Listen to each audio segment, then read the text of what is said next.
이무기 강철과 팔척귀 사이에는 어떤 원한이 숨어 있는가? 여리는 왜 자신의 몸마저 미끼로 삼으며 팔척귀의 진실을 밝혀내려 하는가? 다음 날 새벽 궁 깊은 숲속에서 울려 퍼지는 바람소리가 뼛속까지 스며들었다. 무녀 여리는 희미하게 흔들리는 촛불 앞재단에 서서 거칠게 숨을 몰아쉬고 있었다. 손은 떨리고 이마엔 식은땀이 맺혔다. 여리는 알고 있었다. 매일 밤 이정을 괴롭히는 악몽, 궁궐을 뒤흔드는 기이한 사건들, 사람들 사이에 떠도는 섬뜩한 속삭임, 이 모든 것은 전설 속 악령 팔척귀에서 비롯된 것이었다. 수백 년 전 봉인되었어야 할 이 괴물은 깊은 산속 어두운 동굴에서 정체불명의 마녀에게 숭배받으며 여전히 살아있었다. 그 마녀는 팔척귀의 힘을 키우고 있었고 세상을 혼란에 빠뜨릴 날을 준비하고 있었다. 여리는 결심했다. 팔척귀를 끌어내기 위해 스스로를 미끼로 내놓는 위험한 의식을 치르기로. 그녀는 재단 위에 자신의 피를 한 방울 떨어뜨리고 고대의 주문을 읊으며 영혼을 열었다. 순간 궁궐 전체가 숨을 멈춘 듯 고요해졌다. 그러나 곧이어 땅속 깊은 곳에서부터 울려오는 섬뜩한 진동이 그녀를 덮쳤다. 팔척귀가 깨어났다.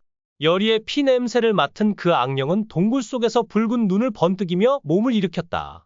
여리의 의식은 성공했지만 그녀는 알지 못했다. 이 의식이 단지 팔척귀만을 깨운 것이 아니라 그 뒤에 숨어있는 법사의 검은 의도까지 건드렸다는 것을. 한편 이무기 강철은 먼 숲속에서 감각적으로 번뜩이는 기운을 감지했다. 그의 동공은 파충류처럼 가늘어지며 분노로 이글거렸다. 그와 팔척귀 사이에는 깊은 원한이 있었다. 13년 전 이무기 강철이 용으로 승천하려던 순간, 바로 그때 팔척귀는 인간들을 조종해 궁궐에 혼란을 일으켰고 결국 강철의 변신은 필멸한 이들의 눈에 띄고 말았다. 그 결과 그는 저주를 받아 다시는 용이 될 수 없는 존재가 되었다. 팔척귀는 그의 꿈을 짓밟은 원흉이었고 강철은 그 순간부터 지금까지 언젠가 그 괴물을 멸할 기회를 기다려왔다. 그러나 이번 싸움은 단순한 복수로 끝나지 않을 것이다. 강철은 여리가 위험에 처해 있음을 직감했고 그녀를 지키기 위해 모든 것을 걸기로 결심한다. 동굴 속 정체불명의 법사는 어둠 속에서 미소를 지었다. 그는 여리의 피를 통해 그녀의 영혼을 읽었고 그녀가 무녀로서 가진 강력한 힘을 탐냈다.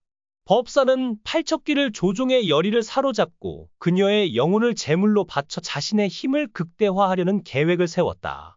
그는 이미 주문을 외우며 동굴 벽에 새겨진 고대 룬을 활성화하고 있었다. 룬에서 뿜어져 나오는 붉은 빛은 점점 더 강렬해졌고 팔척귀의 기운은 한층 더 사나워졌다. 법사는 속삭였다. 이제 무녀는 내 손아귀에 있다. 그리고 이무기, 너도 곧 내 발 아래 꿇을 것이다. 궁궐로 돌아온 여리는 점점 더 강해지는 팔척귀의 기운에 짓눌렸다. 그녀의 몸은 점차 차가워졌고 눈앞에는 끔찍한 환영들이 스쳐갔다. 팔척귀의 8개의 다리가 그녀의 영혼을 옥죄는 듯했다. 하지만 여리는 물러서지 않았다. 그녀는 왕 이정과 백성들을 지키기 위해, 그리고 강철의 상처를 치유하기 위해 이 싸움을 끝내야 했다. 그녀는 재단 위에 다시 한번 피를 바치며 마지막 주문을 외쳤다. 팔척귀여, 나를 취하려거든 와라. 하지만 내가 나를 삼키기 전에 내가 너를 불태우리라. 그 순간 강철이 궁궐 안뜰에 나타났다. 그의 몸에서 뿜어져 나오는 강렬한 기운은 마치 폭풍 같았다. 그는 여리를 바라보며 말했다. 너 혼자 이 싸움을 감당할 필요는 없다. 이제부터는 나와 함께다. 여리는 그의 눈에서 결연한 의지를 보았다. 두 사람은 서로의 손을 맞잡았고 그들의 결합된 힘은 궁궐 전체를 뒤흔들었다. 하지만 그들 앞에는 팔척귀뿐만 아니라 그를 조종하는 법사의 그림자가 점점 더 가까워지고 있었다. 궁궐은 이제 완전한 혼돈의 도가니였다. 하늘은 핏빛으로 물들었고 팔척귀의 8다리가 땅을 찢으며 세상으로 기어나왔다. 그 거대한 악령의 울음소리는 백성들의 심장을 얼어붙게 했고 궁궐의 기둥마저 흔들렸다. 여리와 강철은 서로의 손을 굳게 잡은 채 이 거대한 어둠의 중심으로 뛰어들었다. 여리의 눈에는 두려움 대신 결의가, 강철의 눈에는 수백 년 묵은 분노와 여리를 지키려는 절박함이 타올랐다. 그들의 앞에는 팔척귀의 붉은 눈이 번뜩였고 그 뒤에서 법사의 섬뜩한 웃음소리가 메아리쳤다. 법사는 동굴의 재단 위에서 마지막 주문을 외쳤다. 그의 손에서 뿜어져 나온 검은 안개는 팔척귀를 더욱 강력하게 만들었고 악령의 몸은 점점 더 거대해졌다. 무녀여, 너의 영혼은 내 것이다. 이무기여, 너는 영원히 저주받을 운명이다. 법사의 목소리는 마치 천둥처럼 울려 퍼졌다. 하지만 여리는 물러서지 않았다.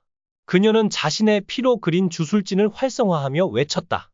팔척귀여, 너의 어둠은 내 빛으로 소멸할 것이다. 그녀의 목소리는 떨림 없이 단호했고 그 순간 그녀의 몸에서 뿜어져 나온 은빛 기운이 궁궐을 뒤덮었다. 강철은 여리의 곁에서 팔척귀와 정면으로 맞섰다. 그의 비늘은 불꽃처럼 빛났고 이무기의 힘이 폭발하듯 터져나왔다. 그는 팔척귀의 다리를 하나씩 부수며 법사를 향해 돌진했다. 하지만 법사는 이미 여리의 영혼을 노리고 있었다. 그는 주술로 여리의 몸을 옭아매려 했고 그녀는 점점 더 강한 고통에 휩싸였다. 여리는 이를 악물며 강철을 바라보았다. 강철아, 나를 믿어. 이 싸움은 우리 둘로 끝내야 해. 그녀의 목소리는 약했지만 그 안에는 강철의 마음을 뒤흔드는 힘이 있었다. 결정적인 순간 여리는 자신의 모든 영혼을 끌어모아 마지막 주술을 발동했다. 그녀의 몸은 빛으로 둘러싸였고 그 빛은 팔척귀의 어둠을 꿰뚫었다. 하지만 그 대가는 혹독했다. 주술은 여리의 생명을 갉아먹었고 그녀의 몸은 점점 투명해졌다. 강철은 이를 알아차리고 절규했다. 여리, 안 돼. 너 없이 나 혼자 뭘 어쩌란 거야. 그는 팔척귀의 공격을 무릅쓰고 여리에게 달려갔다. 그 순간 여리는 미소 지으며 그의 손을 잡았다. 강철아, 너는 이제 인간의 선함을 알았잖아. 나를 위해 그리고 백성들을 위해 살아줘. 여리의 희생으로 팔척귀는 마침내 소멸했다. 거대한 악령은 비명을 지르며 먼지로 화했고 법사는 자신의 주술이 역전되며 동굴 속으로 빨려 들어갔다. 하지만 승리의 기쁨은 짧았다. 여리의 몸은 빛 속에서 서서히 사라졌고 강철은 그녀를 붙잡으려 했지만 손끝에서 그녀가 녹아내리는 것을 막을 수 없었다. 여리, 가지마. 그의 눈에서 눈물이 흘렀다. 수백 년 동안 단 한 번도 흘리지 않았던 눈물이. 하지만 강철의 마음은 여전히 흔들렸다. 깊은 밤 달빛이 비추는 궁궐의 정원에서 그는 홀로 서서 하늘을 바라보았다. 그곳에서 그는 꿈인지 현실인지 모를 여리의 목소리를 들었다. 강철아, 나는 아직 여기 있어. 우리의 인연은 끝난 것이 아니야. 언젠가 운명이 우리를 다시 엮어줄 거야. 그 목소리는 희미했지만 마치 그의 심장을 어루만지듯 따뜻했다. 강철은 눈을 감고 그녀의 존재를 느끼려 애썼다. 그의 손에는 여리가 마지막으로 남긴 작은 은빛 부적이 쥐어져 있었다. 그 부적은 마치 그녀의 영혼이 깃든 듯 미세하게 빛났다. 강철은 이를 가슴에 품으며 다짐했다.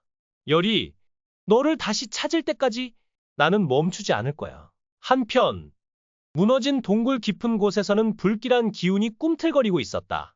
법사의 몸은 무너진 돌무더기 아래 깔려 있었지만 그의 손가락이 미세하게 움직였다. 그의 입가에는 섬뜩한 미소가 떠올랐다. 이건 끝이 아니다. 무녀의 영혼은 내 손아귀에 있다. 그의 눈이 번쩍 뜨였고 동굴 속에서 붉은 안개가 피어오르며 새로운 주술진이 그려지기 시작했다. 법사는 팔척귀의 소멸로 잠시 주춤했지만 여리의 희생이 남긴 영혼의 파편을 이용해 더욱 강력한 어둠을 불러일으킬 계획이었다. 그의 음모는 아직 끝나지 않았다.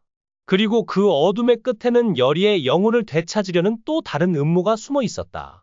법사는 속삭였다. 강철, 내가 무녀를 사랑한다면 너는 스스로 나에게 올 것이다. 청해 주셔서 진심으로 감사합니다. 여러분의 관심과 응원이 저에게 큰 힘이 됩니다. 만약 이 이야기가 재미있었다면 좋아요와 구독을 눌러주세요. 여러분의 작은 클릭 하나가 더 많은 흥미진진한 콘텐츠를 만드는 데 큰 도움이 됩니다. 앞으로도 더욱 긴장감 넘치는 이야기로 찾아뵙겠습니다. 계속해서 많은 사랑과 관심 부탁드립니다. 감사합니다.